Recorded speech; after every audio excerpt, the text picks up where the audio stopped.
Twelfth B के प्यारे विद्यार्थियों, हम यूनिट 3 पढ़ रहे हैं और उसमें मैंने आपको वैद्युत रासायनिक सेल पढ़ाया था अभी। तो उससे अगला टॉपिक है ये इलेक्ट्रोड विभव, इलेक्ट्रोड पोटेंशियल का बहुत इंपॉर्टेंट टॉपिक है ये भी। इसमें आप मानक हाइड्रोजन इलेक्ट्रोड पढ़ेंगे, लेकिन उससे पहले आपको ये पढ़ना है कि इलेक्ट्रोड विभव क्या होता है, किसे कहते हैं इलेक्ट्रोड विभव या इलेक्ट्रोड पोटेंशियल। इसके बारे में थोड़ा सा आपने 11th में भी पढ़ा था।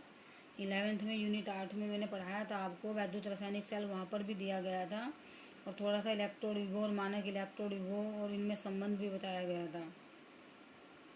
तो इलेक्ट्रोड विभव क्या होता है, देखिए, जब किसी धातु की छड़ को, ये चित्र देखिए आप, जब किसी धातु की छड़ को उसके अपने ही लवण के विलयन में रखा जाता है तो धातु की छड़ तथा विलयन के मध्य एक विभवांतर उत्पन्न हो जाता है जिसे इलेक्ट्रोड विभव कहते हैं और इसे ई से प्रदर्शित करते हैं। देखिए इस तरह से भी आप देख सकते हैं, बुक में बना हुआ चित्र। यहाँ पर हमने ये एक धातु की छड़ है और इसको इसी के लवण के विलयन में डुबो के रख दिया है, ठीक है। तो धातु की छड़ होता क्या है वास्तव में, इसमें जो धातु की छड़ है यदि उस पर ऑक्सीकरण की अभिक्रिया हो रही है तो वो अपने इलेक्ट्रॉनों का त्याग करके धातु आयनों के रूप में विलयन में आ जाएगी। इलेक्ट्रॉन तो रह जाएंगे उसके धातु की छड़ पर, आप देख रहे हैं धातु की छड़ पर माइनस माइनस के चिन्ह लगे हुए हैं, और धातु आयन उसके आ जाएंगे विलयन में। धातु आयनों पे होगा धनावेश, आप देख रहे हैं धनावेश है, ठीक है।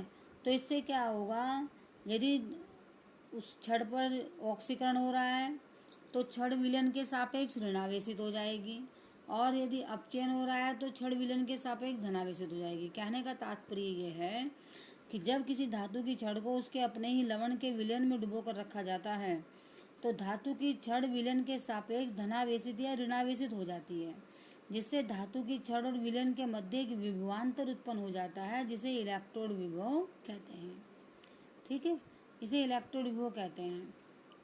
धातु की छड़ और विलयन के मध्य एक विभवांतर पोटेंशियल उत्पन्न हो जाता है जिसे इलेक्ट्रोड विभव कहते हैं और इसे ई से प्रदर्शित करते हैं। ऐसे ही ये कॉपी में बना हुआ है चित्र, आप देख रहे हैं। ये धातु की छड़ है, मान लीजिए कॉपर धातु की छड़ है, ये यहाँ पर कॉपर सल्फेट का विलयन है, इसको यहाँ पर डुबो के रख दिया तो कॉपर परमाणुओं ने अपने इलेक्ट्रॉनों का त्याग करके कॉपर आयनों के रूप में ये तो आ गए विलयन में, मतलब कॉपर परमाणु अपने इलेक्ट्रॉनों का त्याग करके कॉपर आयनों के रूप में आ गए विलयन में। तो छड़ पर आ गया नेगेटिव चार्ज, क्योंकि इलेक्ट्रॉन धातु की छड़ पर है और कॉपर आयनों पर धनात्मक आवेश, तो उसके बाहर आ गया ये धनात्मक आवेश। तो जब किसी धातु की छड़ को उसके अपने ही लवण के विलयन में डुबो कर रखा जाता है तो धातु की छड़ विलयन के सापेक्ष धनावेशित या ऋणावेशित हो जाती है, जिससे धातु की छड़ और विलयन के मध्य एक विभवांतर उत्पन्न हो जाता है जिसे इलेक्ट्रोड विभव कहते हैं। इसे ई से प्रदर्शित करते हैं। जैसे आप देखिए, मैंने आपको ये कॉपर धातु का एग्जाम्पल बताया। कॉपर परमाणु अपने इलेक्ट्रॉनों का त्याग करेंगे और यहाँ पर इन्होंने 2 इलेक्ट्रॉनों का त्याग किया, इन पर 2 धनावेश आ गए। अब आप इसमें आगे देखिए, इलेक्ट्रोड विभव के प्रकार, types of electrode potential. Electrode विभव 2 प्रकार का होता है, मैंने अभी बताया भी था आपको। उसमें ऑक्सीकरण भी हो सकता है, अपचयन भी हो सकता है। पहला है ऑक्सीकरण विभव। यह इलेक्ट्रोड की इलेक्ट्रॉन त्यागने की प्रवृत्ति का मान होता है। इलेक्ट्रोड कौन है, धातु की छड़।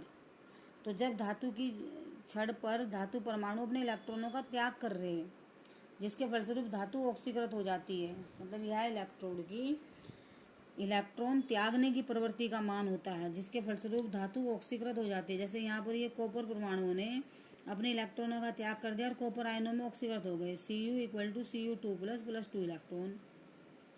ऐसे ही Zn equal to Zn2 plus 2 electron. तो ये इसे हम ऑक्सीकरण विभव कहेंगे क्योंकि यहाँ पर धातु परमाणु धातु आयनों में ऑक्सीकृत हो रहे हैं। दूसरा होता है अपचयन विभव। यह इलेक्ट्रोड की इलेक्ट्रॉन ग्रहण करने की प्रवृत्ति का मान होता है, यानी कि इलेक्ट्रोड कौन है, धातु की छड़। तो जब धातु परमाणु इलेक्ट्रॉन ग्रहण करके ऋणायन बनाते हैं, सॉरी गलत बोल दिया मैंने, जब धातु आयन इलेक्ट्रॉन ग्रहण करके धातु परमाणुओं में अपचयित हो जाते हैं, ठीक है, तो ये जो है इलेक्ट्रॉन ग्रहण करने की प्रवृत्ति का मान होता है जिसके फलस्वरूप धातु अपचयित हो जाती है। तो इसमें क्या होगा, जो धातु आयन होंगे वे इलेक्ट्रॉन ग्रहण करेंगे और धातु परमाणुओं में अपचयित हो जाएंगे। Cu2 plus 2 electron equal to Cu में अपचयित हो गए। जिंक आयनों ने 2 इलेक्ट्रॉन ग्रहण करे, जिंक परमाणु में अपचयित हो गए। ठीक है, तो इसे कहेंगे अपचयन विभव। यहाँ जो पोटेंशियल उत्पन्न होगा उसे अपचयन विभव कहेंगे। ठीक है, ऊपर ऑक्सीकरण हो रहा था और नीचे अपचयन हो रहा है। तो इलेक्ट्रोड विभव 2 प्रकार का होता है। अगला आता है इसमें मानक इलेक्ट्रोड विभव, स्टैंडर्ड इलेक्ट्रोड पोटेंशियल। मानक इलेक्ट्रोड विभव ये भी इलेक्ट्रोड विभव की तरह ही से ई नोड से प्रदर्शित करते हैं। ई नोड इलेक्ट्रोड विभव को प्रदर्शित कर रहे थे कैपिटल ई से, इलेक्ट्रोड विभव को कैपिटल ई से प्रदर्शित कर रहे थे और मानक इलेक्ट्रोड विभव को ई नोड से। तो इसके लिए मानक परिस्थितियां, जो ये मानक इलेक्ट्रोड विभव है, ये मानक परिस्थितियों में ज्ञात किया जाता है।